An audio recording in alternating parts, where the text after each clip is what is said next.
কবি সুভদ্রা ঘোষের কবিতা জীবন তরঙ্গ।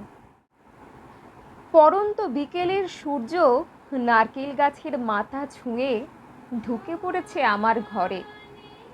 একটা দিন শেষের বার্তা নিয়ে এসেছে সে। আবার নতুন ভোর, নতুন দিন শুরু হবে কাল। আমাদের জীবনও এই দিন রাতের আবর্তে বাঁধা। দিন রাত আলো আঁধারের ছন্দে আবদ্ধ।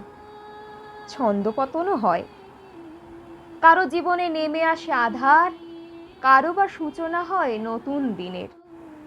ফেলে আসা স্মৃতি বুকে আঁকড়ে থাকাই জীবন। নদীর স্রোতের মতো জীবন, স্রোতে ভেসে যায় অতীত। চাইলেই হাঁটা যায় না স্রোতের বিপরীতে। সব দুঃখকে জয় করে স্রোতকে নিজের প্রতিকূলে করে নেওয়াই জীবন। জীবন মানে আঁকড়ে ধরা, জীবন মানে মায়া, মমতা, ভালোবাসা। জীবন মানে সবটুকু নিয়ে জড়িয়ে থাকা। বিশাল ব্যাপ্ত অর্থ নিয়ে জীবন চিরন্তন। এই জীবনের নাট্যশালায় আমরা কুশীলব মাত্র। কখন কার পাঠ শেষ হবে কেউ জানে না।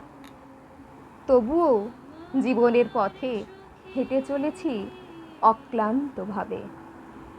নমস্কার।